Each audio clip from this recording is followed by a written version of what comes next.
Good morning, everybody, to the ladies' Parsha Shiur, which, of course, men are also invited to, at least on Zoom. Parsha's Toldos, Toldos, which is in page 156, 157 in the Gutnik, follows immediately on from the passing of, well, the three giants, three greats, right?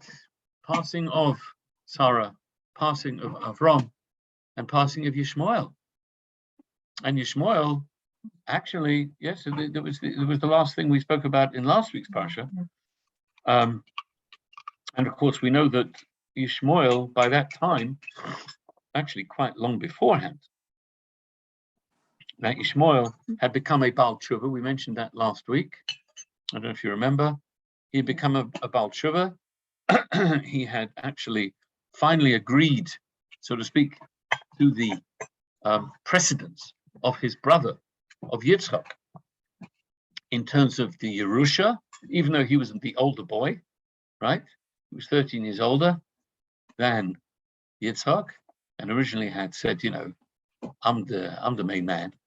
But then eventually he agreed that Yitzchak was of course, the miracle baby and the true heir of Avram, and that's why in last week's Parsha we read that at the Levaya, at the funeral of Avram Avinu, Yishmael made sure that Yitzchak goes first, led first after the beer, after the on the coffin. He went first, and this is where we learn that he did the tshuva. Now, nevertheless, we also find that the parsha starts of ve'ele Toldos, not ele Toldos. Now, what is the difference? You might think, what's the difference? And these are the generations, and these are the generations. Does it really make any difference? It's like almost like a compound. Well, exactly. The ve'ele means that it is connected to something that was before. Okay. What's the something? Exactly. Well, the Midrash says that the something was the fact that it was speaking about Yishmael. Okay. And Yishmael is referred to as this was the last thing mentioned in last week's Parsha, and therefore the Eile Toldos Yitzchak refers to the genealogy as it was a continuation, in a sense, of Yishmael. Now, here's the very interesting thing. How does that work? How does that work? Well, we've actually got even a bigger question, because what the Midrash says, that what is the Toldos? Because before it says Eila Toldos Yishmael, yes, these are the genealogies or the children of Yishmael. At the end of the Parsha. And then it says Eila Toldos Yitzchak. Right. Now, here we have an interesting Midrash that says something quite fascinating. It says that the natural continuation of the Parsha is actually expressing Toldos. You see, if you read the word Toldos, can you see the word Toldos? It's written out of Vov. The second Vov is missing. Yeah? So because it's written defectively, what it's trying to tell us is that not all of Yitzchak's children were connected to the previous Parsha and the idea of Toldos. Now, simply put, the Midrash says that the main genealogy of Yitzchak is actually is Esau. Yeah, which of course is very perplexing, right? But that is why he says that the Vov is actually left out, because it's actually make a connection between last week and this week. Yaakov is excluded. Now, he's excluded in the sense that because he was a tzaddik, right? And Esau was not exactly a tzaddik. He was the opposite of a tzaddik. And yet but Esau in a sense still has that connection with Yishmael. Now Yishmael it seems obviously at one point he was also a naughty boy, right? And I think that's what the Midrash is trying to tell us, that there were two, there is a sort of a parallel genealogy, if you like. And yet, in a sense, Esau, in this Parsha, is given some form of a yichus, which he did have a yichus. He did have a good genealogy. He came from Yitzhak, and he came from Avram, right? He was grandson of a tzaddik. He was the son of a tzaddik and a grandson of a tzaddik. So, what is going on here? Why is it that we give him such a, in a way, a good press? And Rashi says, in fact, Yaakov and Esav are more in the Parsha. Eila Toldos Yitzhak. It refers to the Esav and Yaakov in their essence of who they are and who they could be. Their potential and their potential and their actual. And Esau is right. Well, actually, Esav, yes, because you see, Esav. See, the Rambam explains that you have basically there's two kinds of people in the world. They're the tzaddikim, and then there are people who are called hakovish es yitzrei. There's somebody who is a tzaddik, which means he doesn't have any negative inclinations, even, and everything's just hunky dory. He's just a nice chap, a good boy. He sits and learns. You don't have to hardly ever reprimand him. We all know. We know there are good kids. Yeah, that are they seem to have no problem,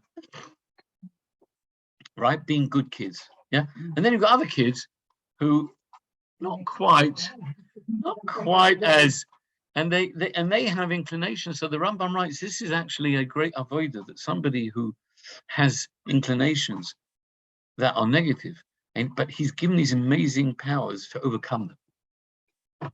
He's given the powers to overcome them. And when he overcomes them, he can achieve even more than the tzaddikim. Because the tzaddikim, basically, they're sort of going up and up in a gradual sort of, Yeah, I wouldn't say no effort. But it is a lot easier for them. It's a lot easier for them. They don't have the inclination. I mean, the truth is, tzaddikim do push themselves, but they don't have any resistance. That's the thing. Mm-hmm. They don't have anything tying them down. You see, people who they say, what do they say? Genius. What's the word for genius? 10%. 10% inspiration, and 90% perspiration. Right? That is the definition of genius. Right, because people are not. It's not naturally clever. They work harder. I mean, this chap Elon Musk, for example, right? He's walking into Twitter and he's just saying, "Look, you guys are a bunch of lazy so and so's sitting around doing nothing, having coffee and sipping pina coladas all day. In 5 minutes, you work on a computer and then goodbye." He says, we need a work ethic, working hard, right? So he doesn't want to do that. Well, let's not get into that. I was just emotional. Doesn't want to go to the football. He just wants to. Oh yeah, exactly. Yeah. He has no correct. The tzaddik has no drag. Yeah. He's got nothing holding him back, pulling down. So he can really pull for full focus, right, into moving forward. But are they born like that? Yes. Really? Tzaddikim are born with that potential. Would you say, well, look, I've used this Moshe before, but you'll see what I mean. Somebody like Federer, yes, that's the great tennis player, or Djokovic, yes, all these, the goats, yes, the greatest of all times, the Lionel Messi's, the football, right? Usain Bolt, the fastest man alive, or he was anyway. Messi didn't do very well this week. He didn't? Really? Well, he's getting on, isn't he? He lost. Well, he's getting on a bit. Yeah. He's getting on a bit. Yeah, he's yeah. But the point is that these guys in their prime, yes, it's not like that these guys are given gifts from God that nobody can challenge. Like it's if I go and play tennis 24/7 for 20 years, I'm not gonna. Well, I might be quite good, Yeah. but I'm not going to get anywhere near Federer. I think Denise agreed. And that reminds me, I went for 2 whole years to play volleyball in adult education, and I was the worst in the whole lot, even after 2 years. But I Even enjoyed after 2 years, exactly. So, just like I think you have people who mentally are incredible geniuses. Physically, they have great genius. God is giving them these talents, right? So I too I think, spiritually speaking, I think it's fair to say that tzaddikim are born with much greater potential, okay, and they utilize the potential. Sometimes so they utilize it and they sweat on it, yes, but they don't have any of that. Now the rest of us, 99.99% of humanity, we have various things that are trying to drag us back, trying to stop us, trying to schlep us back. Yeah, we have what are those things that hold down the balloons? Tether. You're tethered. The tethered weight. You understand? So Esav represents that kind of Jew. Now that kind of Jew, in a sense, can achieve more, because once he's actually broken those tethers, he can soar even greater than a tzaddik, right? Because he's got even more powers. He's got even more knowledge, right? But Hashem makes the competition a bit more interesting. Do you understand? That's why it speaks about the idea of a Baal Tshuva. Yes, so the Baal Tshuva, that even tzaddikim, gemurim, complete tzaddikim can't even stand in the presence of Baal Tshuva, because they're so far ahead in terms of their spiritual, because they catapult themselves, right? A tzaddik is gradually walking up, and a tzaddik is leapfrogging over the tzaddikim and going much forward. So this was really the great potential of Yitzchak. This was the great potential. Sorry, of Esav that Yitzchak saw. Right. This was one of the reasons that it said he loved him. He loved him because he saw the potential in him. Now it says, why did he love him? Well, one of the things it says he loved him, it says because, but one of the things it says about Esau, what did it say? Well, okay, I mean, I'm sort of going ahead a little bit here now. Maybe we'll come back in a little bit later, but it says that here, if you see on over the page 158, 159, this sort of says it all. This verse says it all. Vayikdu lanorim, the lads, they grew up. Vayehi Esav ish yadeh. Rashi says, when they were young, you couldn't tell so much the difference. Oh, the 2 little kids, the twins, the twins who looked nothing like each other. That was the people. They're such gorgeous, wonderful, and everybody oogled and googled over the twins, right? But once they started growing up, vayigdalu anorim, then we saw a difference. Vayehi Esav ish yadeh tzayid. So Esav was the yadeh tzayid. He was he knew how to hunt, basically. He was a hunter. Ish sodeh. Yeah, he was a man of the field. The Yaakov ish tov. Yaakov was simple and wholehearted sort of person. Not simple, I mean, come in the sense of not sophisticated. Do you understand? In other words, just straight, simple heart, wholeheartedness, right? And Yosef Olim used to dwell in the tents. Now, so the Rashi says, what tents? Those were the tents of Torah, in the tents and yeshivas of Shem Ve'ever. And he was a good student. He studied the whole time. Yeah, did Daf Yomi and everything. He was the Chassidus before davening. I mean, he was a very, very accomplished young man. Now, interesting about Tzayid.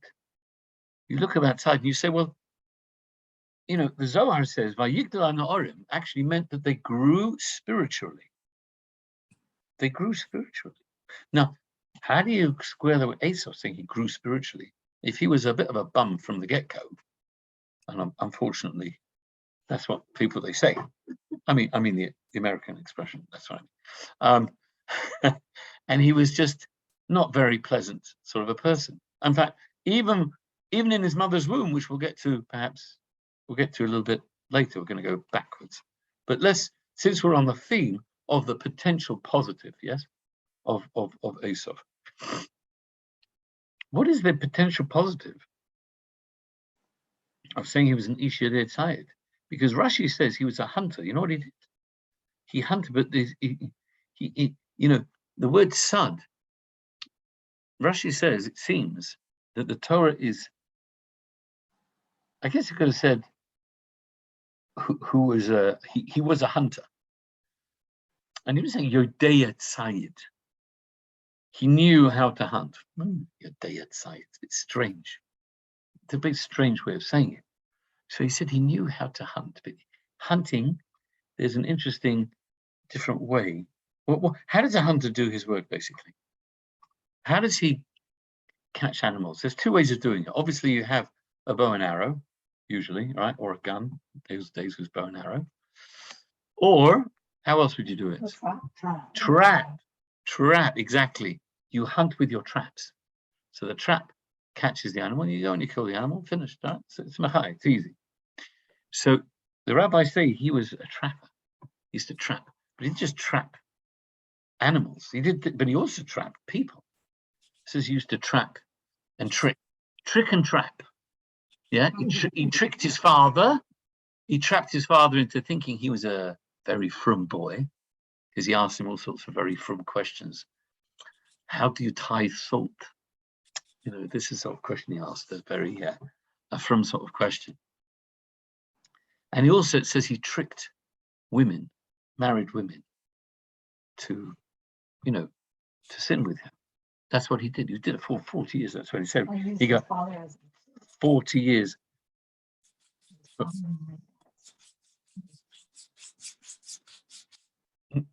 No, I'm saying he tricked married women into adultery. Oh no, yeah. No, that in yesterday's Chumash it says when he was 40 years old, he said, "I'm going to get married. Time to get married now. My father got married at 40. I'm going to get married at 40." Yeah, but his father got married. He hadn't done anything beforehand. But this what Rashi says. It was a hypocritical thing to do, because his whole life, not his whole life, well, for years, for decades, he'd been committing adultery with married women. And now all of a sudden say, you know what? It's time to get married. Father got married at 40. I should get married. Doesn't actually mean that he That's also true. That's also true. It could mean quite possible. Like, when did he do tshuva? Although, funny enough, we don't read too much about that. But yes, I wouldn't say you're necessarily wrong. No, it's quite possible that he would have carried on anyway. And that's what a hypocrite does. You present yourself as Mr. Tzaddik, and you carry on, right, being a bit of a naughty so-and-so. That's why in the current climate, these people, these cons that are being, these frauds that are being expelled, right? This Elizabeth Holmes, for example, right? The former CEO of Theranos, I don't know if you know so much about her, right? What? The blood scandal, the drop of blood scandal, exactly. So she just got sentenced now to them, because she raked in billions, hundreds of millions of pounds on a lie. It's just a false lie, just a total bubbermeister, just to hope that things were going to change. And then there's this other nudnik, unfortunately, this Jewish chap, who is in all the papers of the FTX, this Bitcoin thing, this what's called cryptocurrency thing, right? Which is, it's just an awful situation. They've gone bankrupt with billions missing. Okay. So you present yourself as this very smart and very wonderful investor, and helping out people and giving them money and donating to Democratic Party and donating here and donating there, and you make yourself out to be such a tzaddik, and then basically you end up showing that really you're just a total fraud. No, but he has a Jewish name. The problem is, Yeah, that would probably be even worse. You're right. But that's better than having given the money for Torah. Yes, that's true. The guy's not at all religious. He's just lived in the Bahamas with a whole bunch of kids. Yeah, in the Bahamas, exactly. Anyway, so what did he used to do? But that's the negative side. But if it says he grew spiritually, what was the positive spiritual angle, at least in potential? When the Rebbe here comes and the Rebbe says that what he did have the ability to do, but he didn't use it, was the ability to trap his own Yetzer Hara and to trick his own Yetzer Hara. You see, sometimes you have to use deception.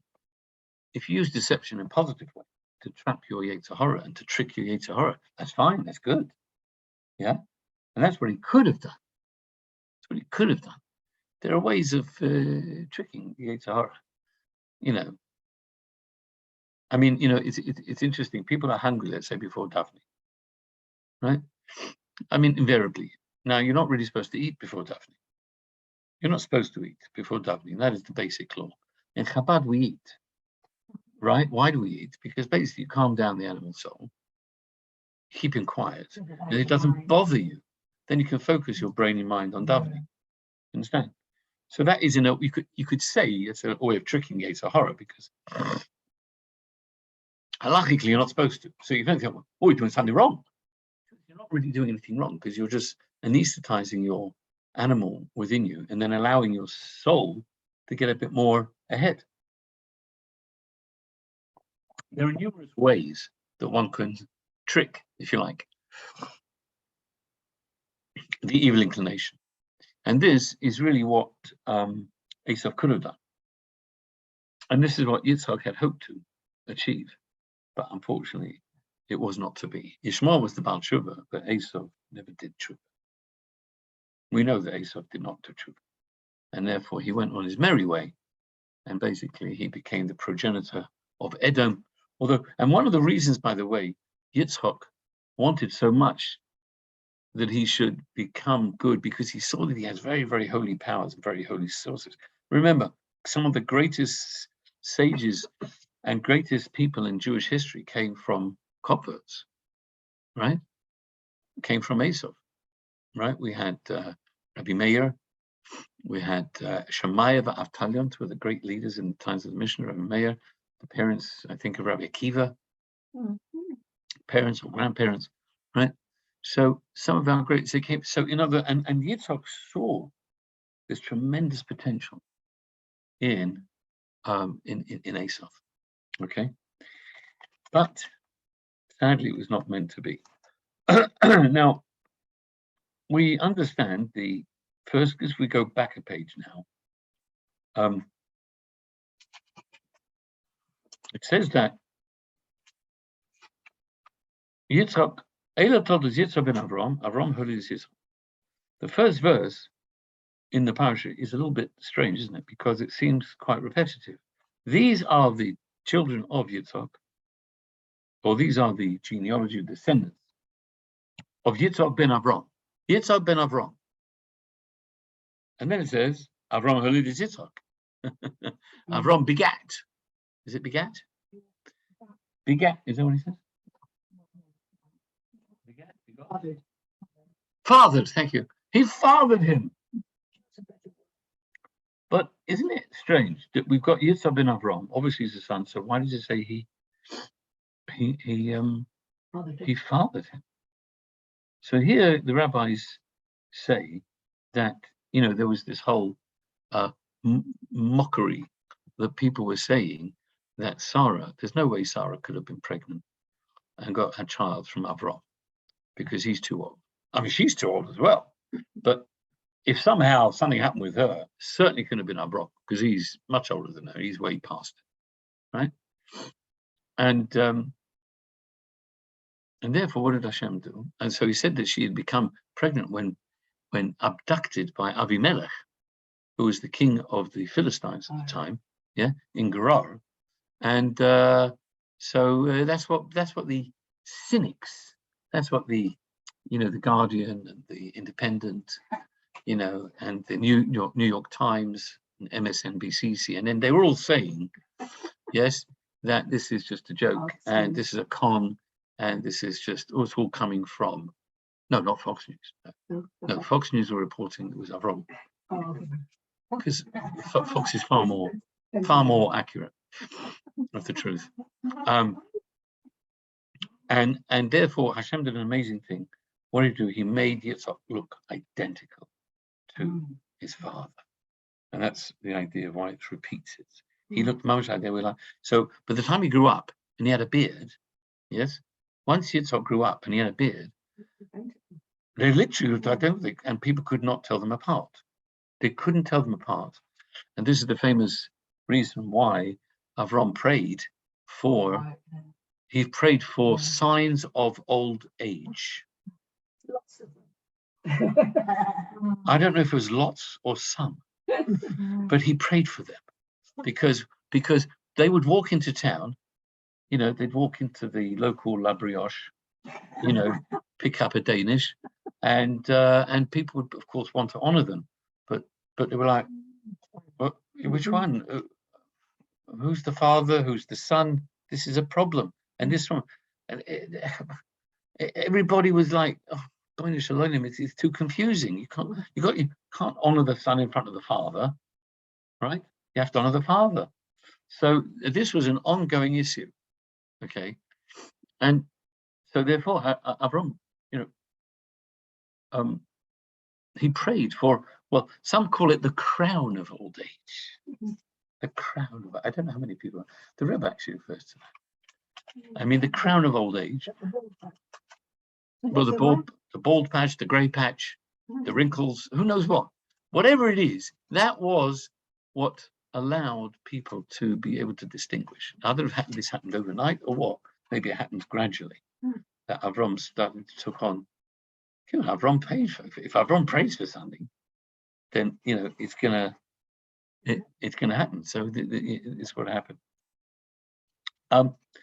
Okay, so now we know that. Now we know that there was a problem here with having children, and they davened. Okay, they davened. Each Yitzhak and Rivka, they were davening, each one in their own corner, and in the left corner, where you have, right? And they both davened, and it says that their prayers were answered. Specifically, Yitzhak's prayer, although Yitzhak was also davening for Rivka at the end of the day. So, and she became pregnant. She fell pregnant, and we know about this pregnancy was for her.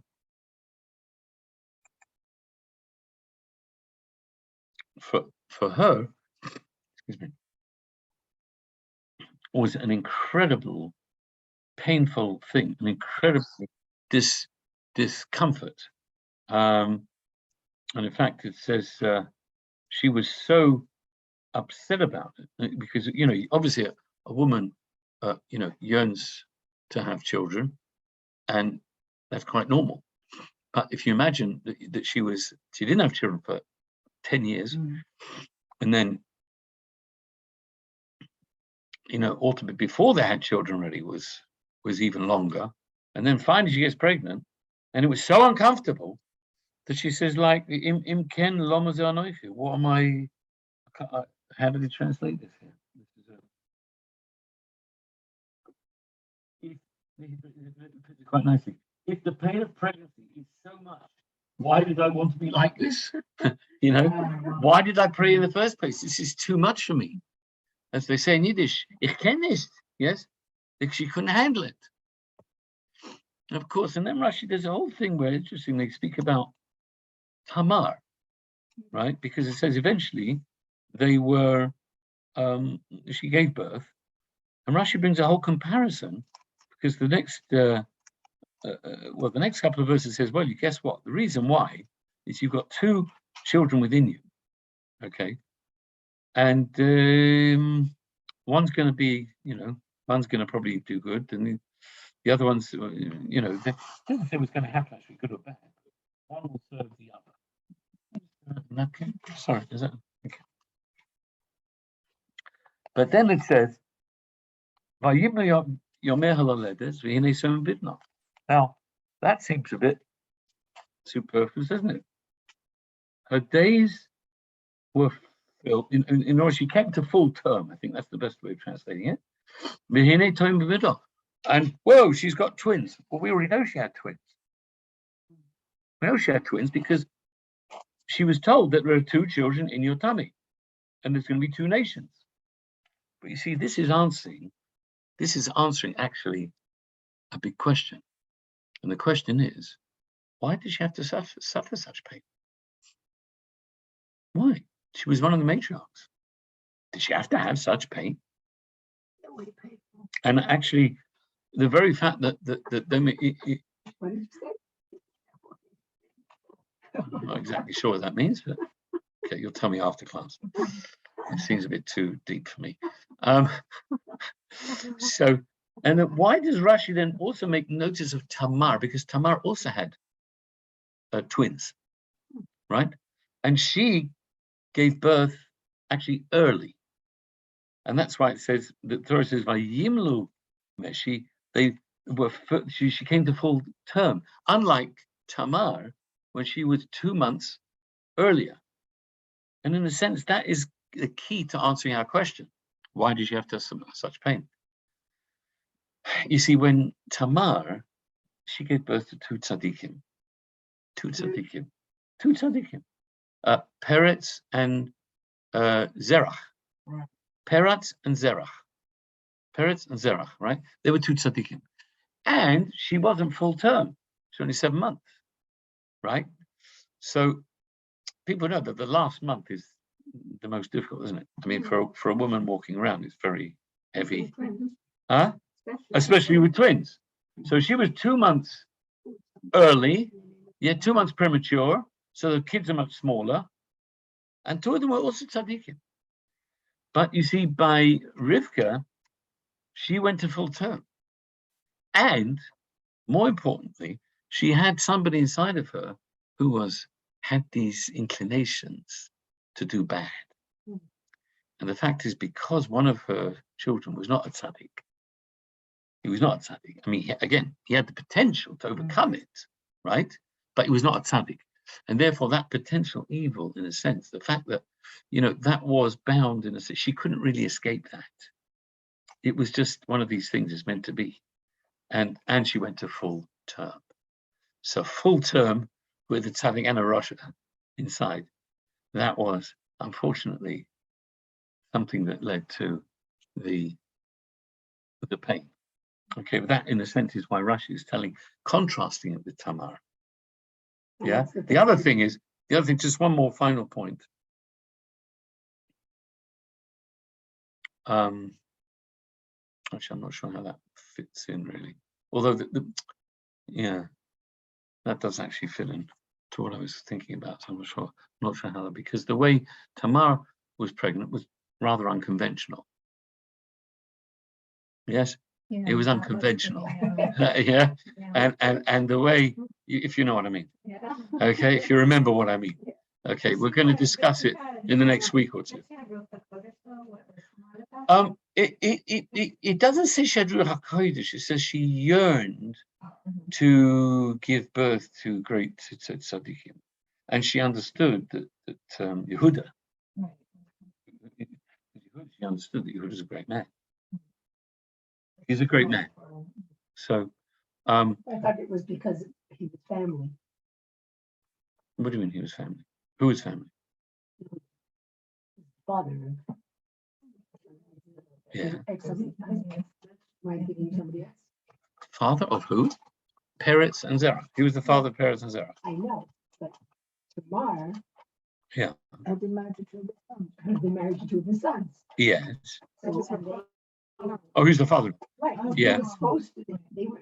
Well, some say was to the third. The third one, and he didn't. So therefore, she thought in her mind, well, he should then fulfill. Basically. Yeah. That's a whole interesting discussion about it. Was he technically the father-in-law after the sons died? All right. That's a whole. Yeah, but we'll get into that in due course.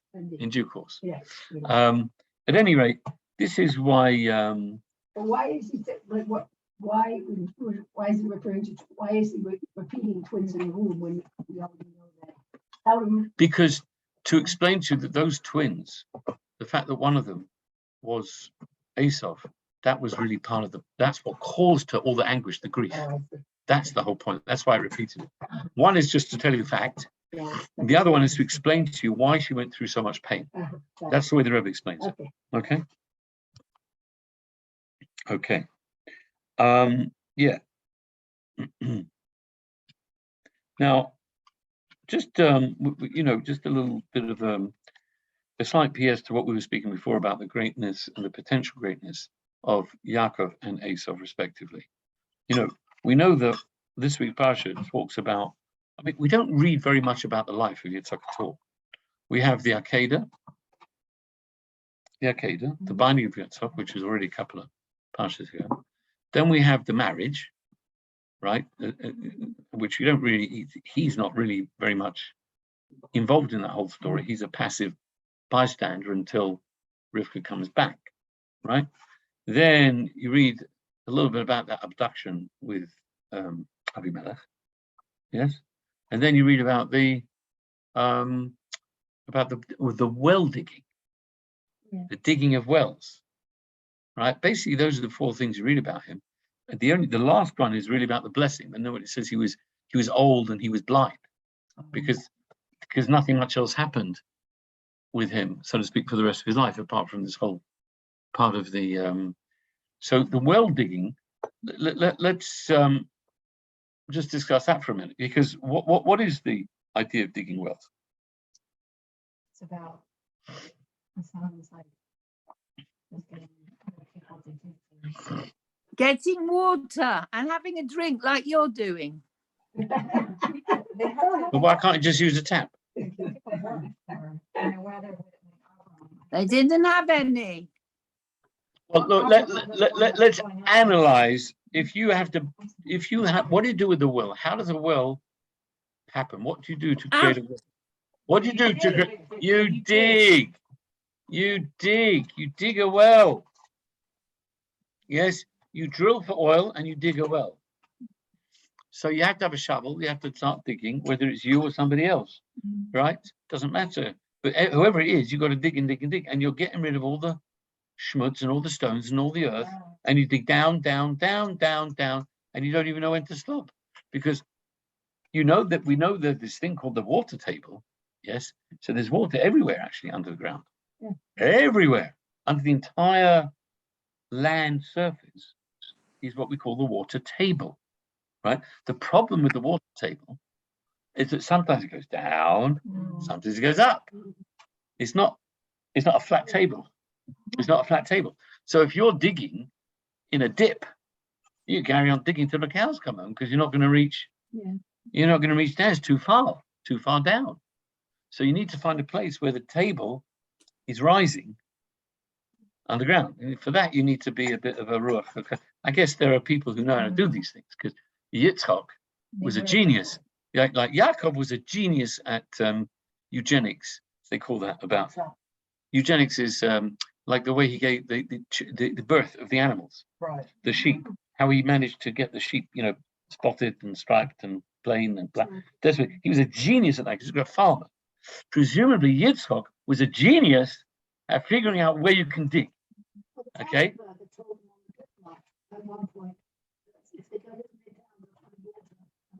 Okay. Klausenberger Rebbe. Okay. Everyone wants to know where you heard that from. No, who?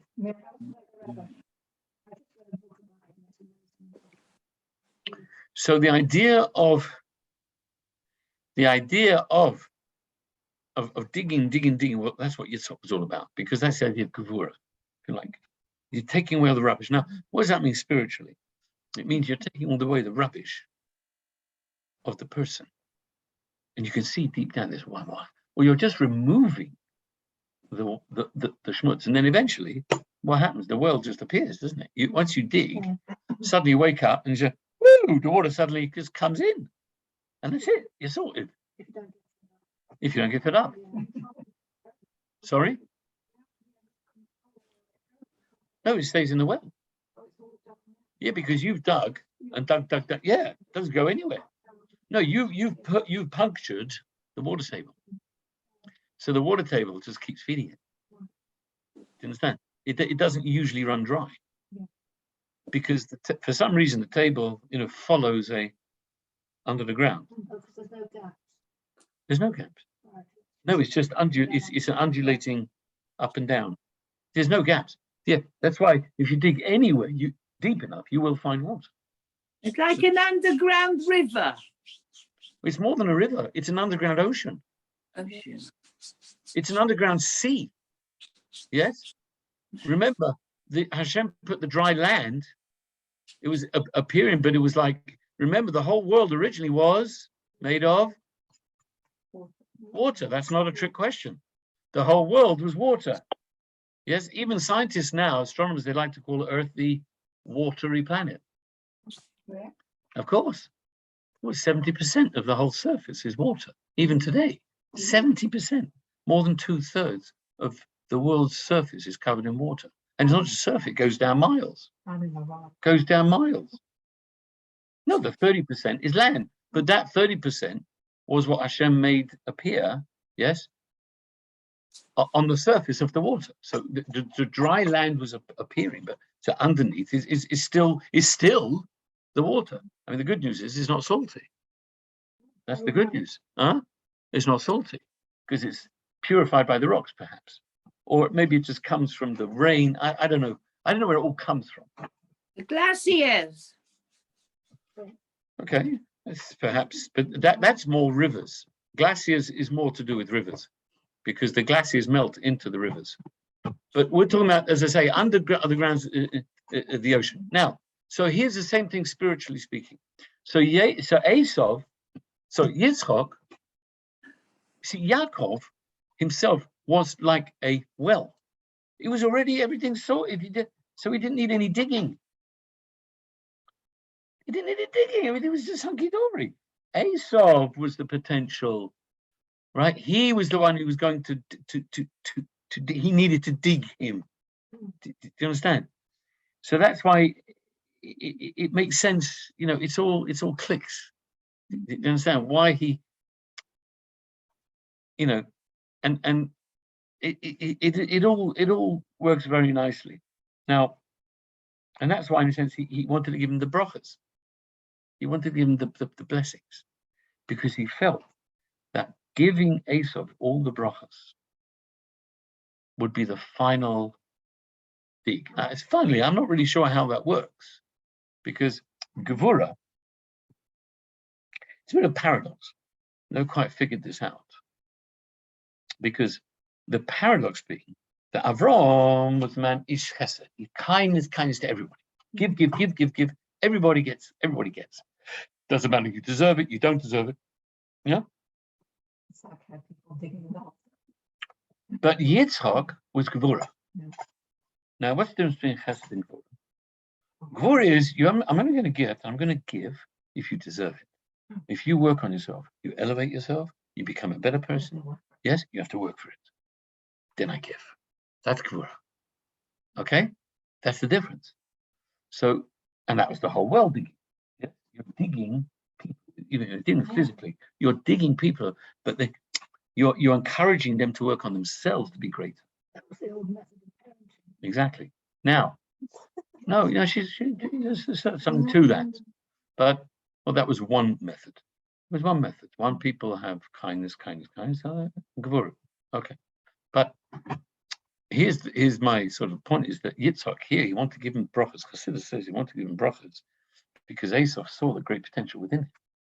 And if he felt that if he would give him the brachas, it would unlock that amazing potential. He would become a tzaddik or a Baal Tshuva, and boom, we're off.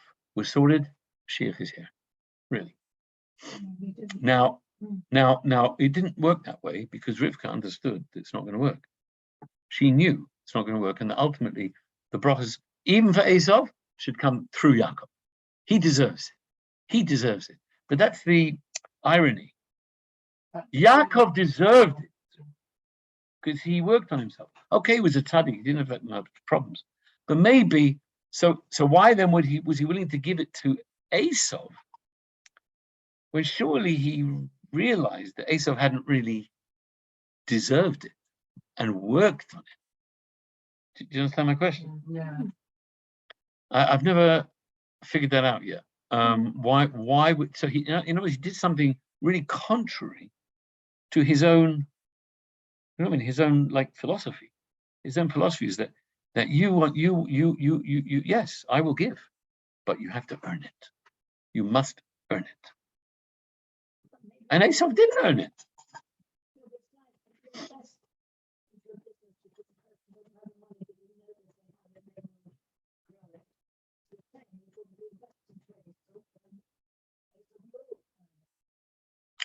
Yes, but is that an expression of gvura? That's an expression of kindness. Yeah. That's chesed. You see, chesed means I'll give you anyway, even if you don't deserve it, because you've got a potential. Okay, you might be able to take off, and I'll give. You need to start. You know, Avram doesn't need any. Avram would give anyway, even if there's no potential. Even if there's no potential, he'll give. He loved his son. He loved his son. So you mean love blind? Yeah. Yes. Okay. Well, maybe. Okay. Maybe. And you know, there's also a part of, you know, there's a part of there's a certain what we call his colors, a blending of midas. You know, Avram, he was the kindest guy on earth, and he went to slaughter his son. Mm. Well, that was pretty gvuridic, wasn't it? Well, no, he just had like intense soul. Yes, but to do what? To do something that I understand, but he knew that's the opposite of chesed. Yeah. So how do you do that? Okay, you're right. He had Kabbalah because he was told to do it. But Yitzhak wasn't told. He was told, give the brachas. And God said to Yitzhak, give the brachas to Esau. We don't read that, right? So why was he so kind and generous with regard to the brachas? Well, thank God he didn't. Well, okay, thank God he didn't. You're right, because otherwise the whole thing would have gone down the pot. The way had Rivka, no, it's true. It's true. And that's why Rivka. Can I ask you a question? Because I don't know,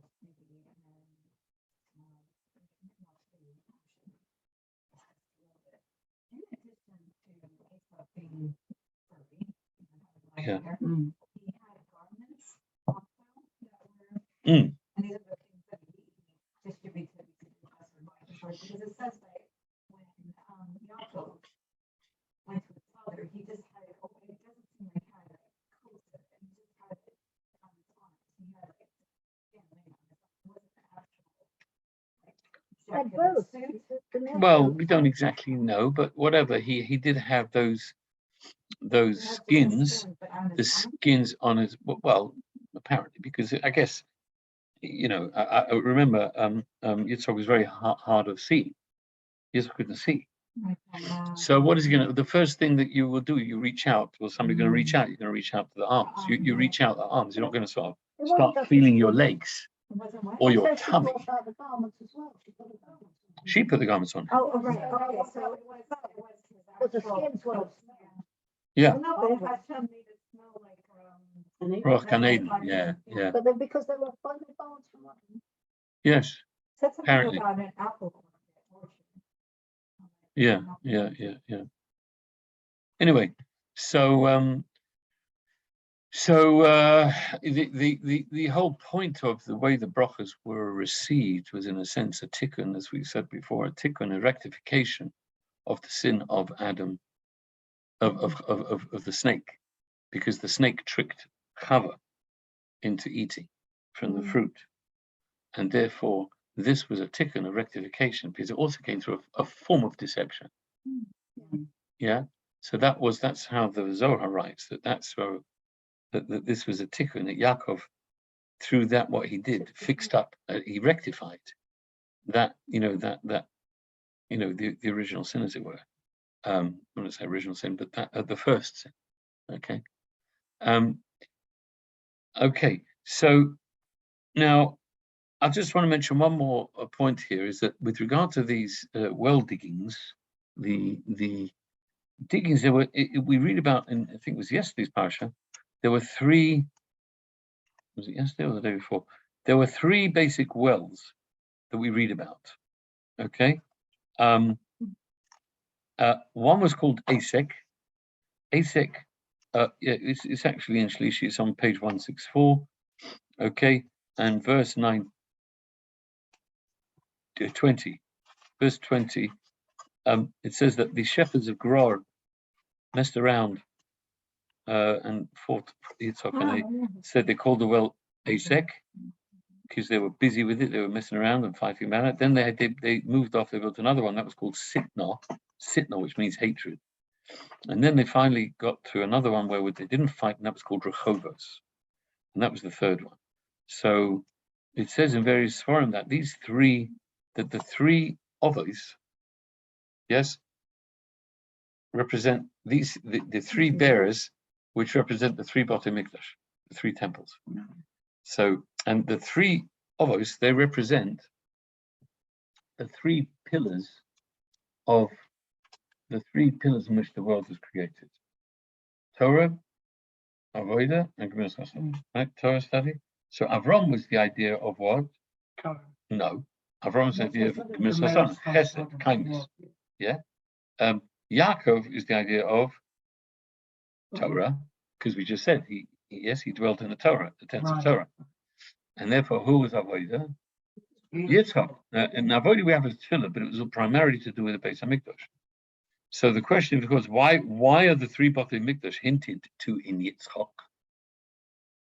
Because that is the Avodah. Because that's the Avodah. Because what was the main Avodah of the Beis Hamikdash? What is the main idea? What is the main thing you do at the Beis Hamikdash? Sacrifices, exactly. Yeah. Exactly. Now, what is a sacrifice? The sacrifice is where it's a lot of hard work, actually. You've got to, they're slaughtering it with the blood, and if you could skin it, and they cut this out. It's a whole tzimmus, I won't go into it now, right? But it's a big deal. Then, it so happened that after the Avodah, the fire would come down from Shamayim, even when they'd done it, and would burn up the sacrifice in a miraculous way. So there's an interesting combination of work on behalf of oneself, and then Hashem coming, which is very similar to the idea of the wells, because the wells involve digging hard, and then all of a sudden, you get the water, kind of bursts through, and you got So Yitzhak represented that whole idea, which represents the Beis Hamikdash, which is Avodah, yes. But you might have a question. You say, well, the third Beis Hamikdash, that wasn't. I mean, the Beis Hamikdash itself, you had to build it. That was hard work. Then you bring the korbanos, hard work, and then you get the Shekhinah. But what about the third Beis Hamikdash? The third Beis Hamikdash, it says that it's going to come in a Shamayim. It's going to come down from heavens, just like that, right? Tommy Cooper will just call it, look, just like that, and it comes down, right, from heaven. So where's the work? Where's the work? If it's all coming down from heaven, we're not going to be building it. So Mrs. Suffering has a good point. And she says, well, it all depends on our work now in the time of exile. What we do here now, our Avodah, is that which will bring about all the Avodah throughout exile, will bring about the fact that Hashem will bring it down from heaven. So there is the Avodah, even with the third temple. There is that thing. So speaking about the temples, may we merit very soon, please God, that the temple should come down from heaven with our Avodah as a result of our working hard and bringing in. So I want to say something about Rosh Chodesh. Would you like to say something about Rosh Chodesh? Do you have something in mind? I think Miriam is. Rosh Chodesh Kislev, but one thing about this year is very unique, is because there's 2 days Rosh Chodesh. And usually it is rare. In fact, if you look at Hayom Yom, you know the daily Hayom Yom, there is no Hayom Yom today. Because in the year that Hayom Yom was written, there was no Lamed. There's no Lamed Marcheshvan. Yeah. It is still where we're still trailing the leap year from last year. Remember, the year changes for us, Yud-Tes Kislev. So, yes, it is a leap year. And it's funny because I remember doing Tanya yesterday, and I looked at Tanya today, and I was repeating it. And although I looked and it said, here's a leap year and here's not a leap year. And suddenly it occurred to me that because there's an extra day, in the extra day a month, then you go back and say over. I didn't notice, because I always do So Oh. nice. Oh. And today is special Yom Tov, by the way, because Rosh Chodesh Kislev was when Kislev is considered was when the Rebbe became healthy again after his heart attack in 1977. It's also considered the third month of the giving of the Torah, of the inner giving of the Torah. You know, the Torah was given third month after Pesach, Nisan, Iyar, Sivan. That's when the Torah was given. The revealed Torah. Here, Yud Kislev is like Rosh Hashanah for Hasidus. So it's the third month after Rosh Hashanah. Tishrei, Cheshvan, Kislev. So it's the Rosh Hashanah of Hasidus, the revelation, the third month after Rosh Hashanah, yes, of the inner teachings of the temple, which are, of course, the most inspiring of all. And B'ez Hashem, as it says, the Zohar says that with the reading of the Zohar and the reading of and learning the mystical aspects of Judaism, we will come to Mashiach in a very in B'chesed or Rachamim. May it happen very speedily on our days. Okay? 12:30. No, I'm asking. 12:30. Sorry? That's a lot.